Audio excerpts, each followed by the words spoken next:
So it is my great pleasure to introduce Adam Werbach.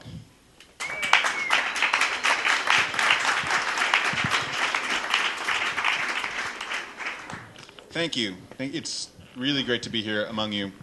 I don't know about you, but I am kind of shell-shocked from Rob's presentation. It's we live in I don't want to call it a dark time, but an extraordinarily challenging time to be a human. And to me, it is so rare to see a leader, particularly a man, share a story that personal and that moving. And I just want to thank you. That was...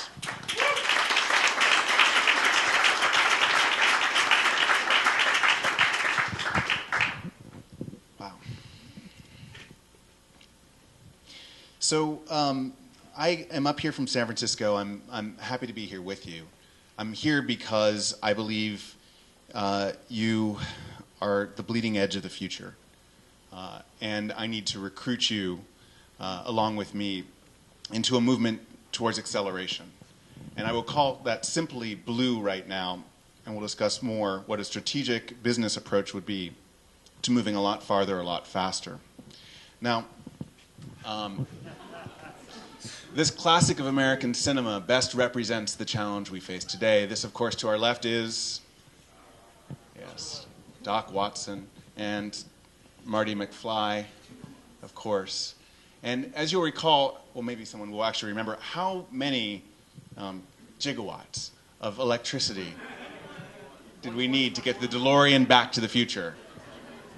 1.21! I'm impressed. There's like 6 people who know that here, which is, I think, slightly frightening for your understanding of film theory. But yes, it was 1.21, which is actually a very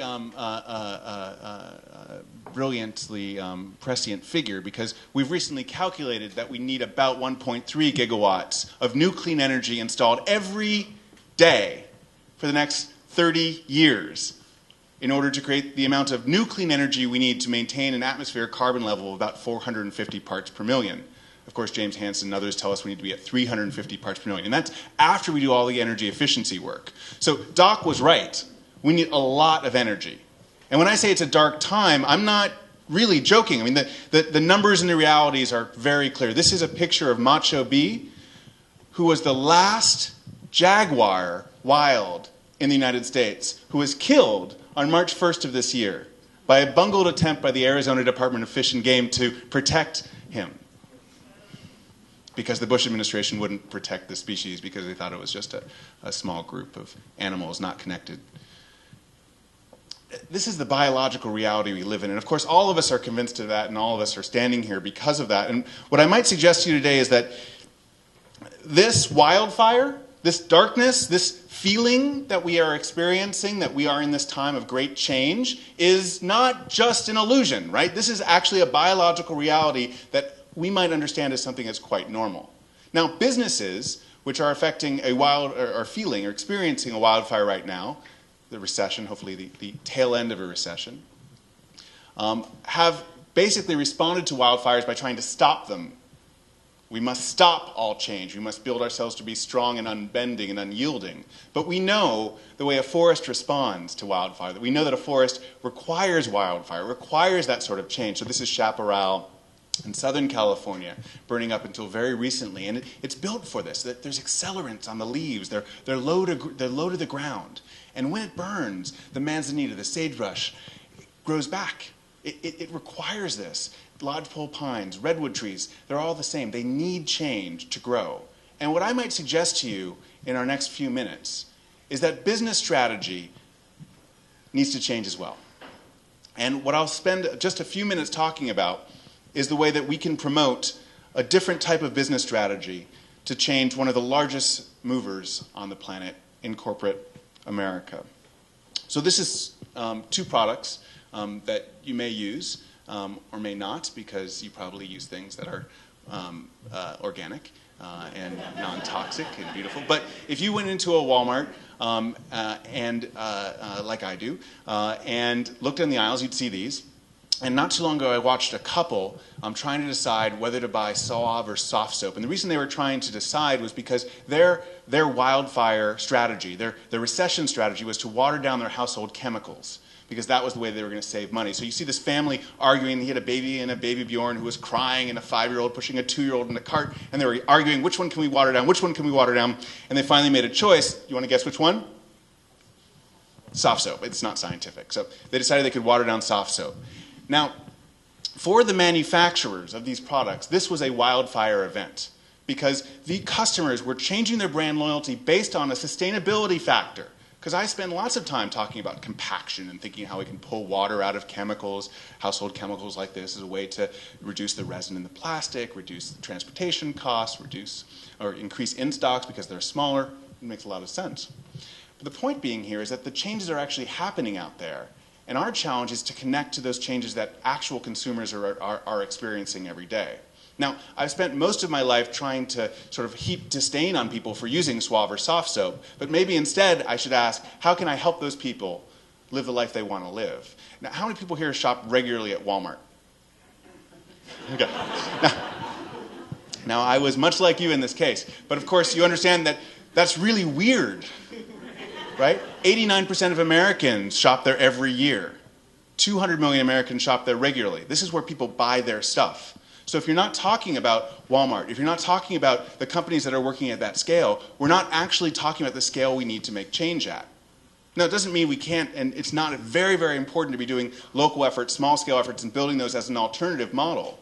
But what I'd suggest to you is that we need to get into this conversation. We need to get there and really quick. Now, that looks weird. This is me stacking chips last week for Frito-Lay, because I'm trying to, this is me in a Frito-Lay shirt, trying to learn how we sell chips to people, right? If you go to most mini-marts, that's the only food that most Americans experience. And Frito-Lay, quite interestingly, is trying to figure out how to sell healthier stuff. The problem is that what people want to buy is Munchos and Doritos and Cheetos and Dorito Munchos, and not the healthier alternatives. And the question I'll pose to you is, how do we make those sorts of innovations? How do we get to the point where there's consumer demand for the type of top-down change we might wish them to have? Now, what I'd propose is a different model of innovation than there's been in the past. This, of course, is a TV dinner, quite a large TV dinner. High-def TV dinner, 16 by 9 TV dinner for you. Now, the TV dinner was invented in 1954 after the Swanson Company bought too much turkey for Thanksgiving. I think that's actually chicken. But they bought too much turkey, and they had about 500,000 pounds of extra turkey. At the end of the season, they had to figure out how to get rid of it. And you can imagine the board meetings. What do we do with the turkey? And they had actually put it on refrigerated rail cars and spun it around the country as a way to keep it cold. And it reached January. What do we do with this turkey? And it's spinning around. They're like, well, maybe we start a new holiday. Call it Turkey Day. And this enterprising young salesman put together 3 changes: a change in society, technology, and resources, and created the TV dinner. He said, look, all these women are back in the workforce after World War II, and they're working. 8 million more women are in the workforce. They need help making dinner. Change in technology. The Clarence bird's eye freezing technology had just been popularized, and the television. There's TV. People need to eat in front of it. And resources. Free turkey. There's turkey everywhere. Let's do something with it. Thomas had been in the military, had used a mess plate. He put all these things together. In the first year, TV dinners were invented. 10 million were sold. Within 3 years, 300 million TV dinners were being sold each year. Now, this is the model of 20th century innovation. You take a change in society, a change in technology, and a change in resources, and you equal a TV dinner. But maybe there are different changes that we can move. And to do that, what I would propose to you is that we need a broader definition of sustainability. And I have spoken before about the death of environmentalism, and it's a hard thing for me. I've served as president of the Sierra Club, served on the board of Greenpeace. I care deeply about the green aspects of our planet. But the only way we're going to reach that family who's trying to figure out how to save money on their Suave or soft soap is by thinking about all these things together in their context. And there's a fourth pillar that we desperately miss in all of our definitions of sustainability right now, which is cultural sustainability. Understanding that human culture is absolutely essential to protecting the type of society we want to have. We're not going to save the environment without saving humanity in the process as well. So while green might equal environmentalism, and I am a lifelong member of the Sierra Club, I'm a lifelong environmentalist, blue would actually equal something that's more sustainable, something that actually goes beyond this narrow definition of protecting the environment. Where we begin to see that come into play is in business behavior. So these are cows. Sorry. I always have to state the obvious. The largest meat recall in U.S. history happened because the Hallmark Westland Company had an activist from the Humane Society get a job there. And you may remember this. He took pictures of cows being beaten with electric prods, sick cows being pushed to slaughter with his cell phone, and sent them around the internet. They made huge news.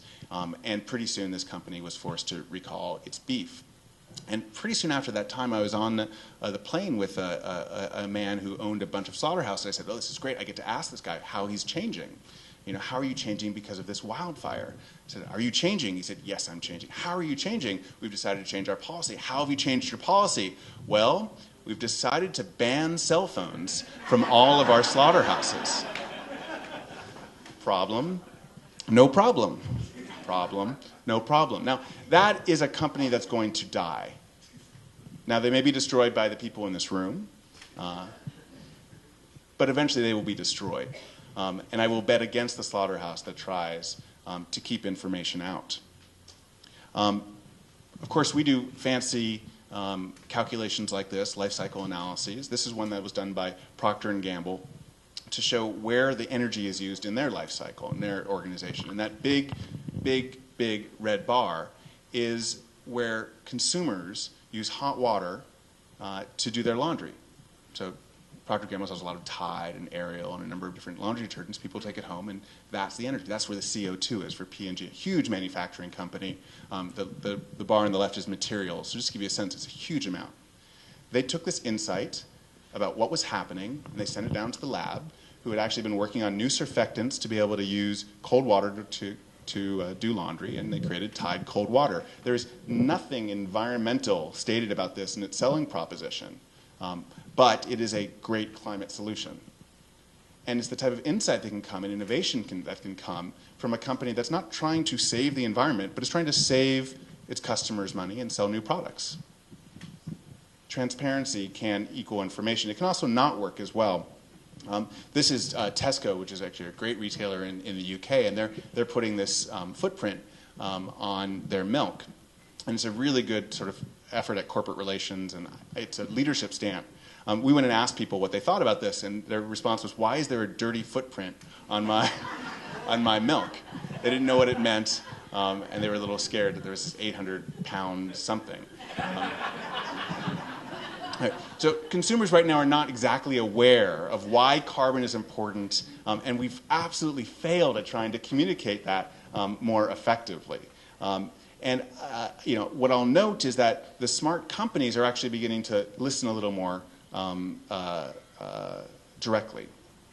This is a series of 8-foot chickens that Greenpeace sent to McDonald's to basically raise the issue that McDonald's was buying soy that was coming from the illegally harvested parts of the Amazon. And if you've flown over the Amazon in the last 5 years, you'll have seen this extraordinary new deforestation. And of course, we all know that the best way to slow climate change is to stop cutting down our existing forests. So these chickens, of course, were trying to carry that message to McDonald's. Now, McDonald's could have dealt with this wildfire by trying to arrest the chickens, imprison the chickens, do something awful to the chickens, debeak the chickens. But instead, they listened to the chickens, and they actually went down with the chickens, actually there were people under those suits, to the Amazon and tried to find out, and actually found out that indeed they were unwittingly buying soy illegally harvested from the Amazon. And what they did is, instead of just committing not to buy it, they got together Cargill and Bunge and ADM and created a voluntary agreement of all the largest soy owners, soy growers and buyers in the Amazon to no longer buy soy illegally harvested from the Amazon. This one effort has done more to stop deforestation than any effort, sadly, that I would say that the Sierra Club has been able to achieve. This is an extraordinary effort done by McDonald's. Now, and I raise McDonald's as an example, and I'm trying to actually to point out examples that people might go, oh my God, that's a terrible company. Only to say that this is a way that a company will justify itself and will be able to survive. This is actually the tip of the spear of what must be a much larger change that's going to happen in its organization. Because once it starts listening to these outside forces, and once it starts learning how to react to them, it is inevitable that it will change. There are two ways that I'm seeing that happen. One is by setting what we might call a North Star goal. Companies picking large goals that are beyond what might have been called BHAGs, big, hairy, audacious goals, that solve not only a corporate challenge, but solve a global human challenge. So Toyota has a goal to sell cars that clear the air as they drive and never crash.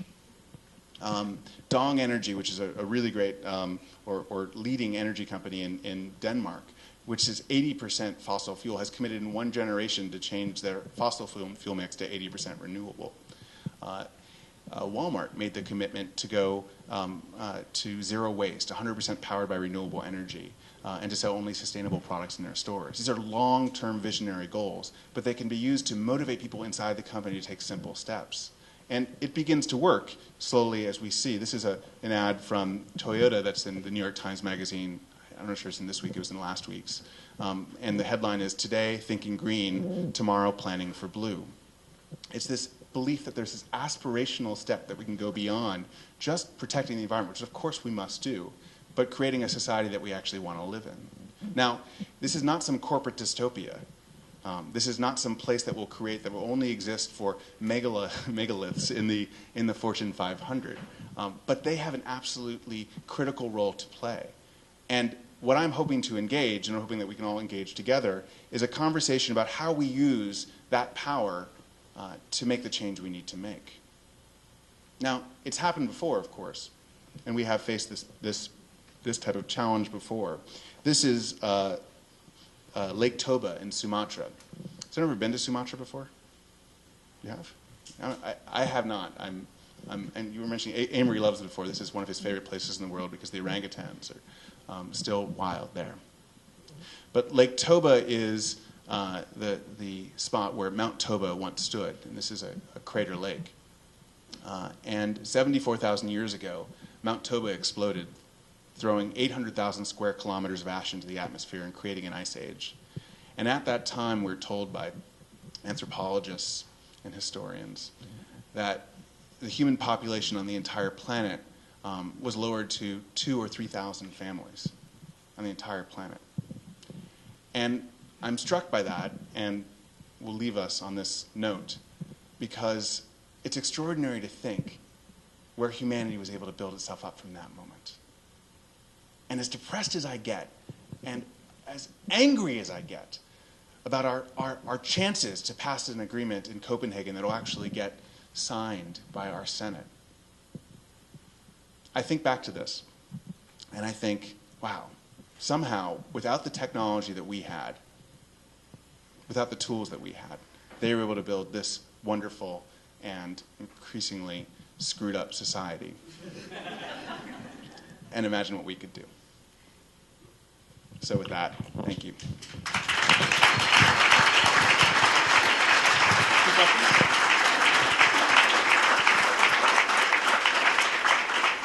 Thank you, Adam. We have time for 2 or 3 questions, maybe about 2 minutes.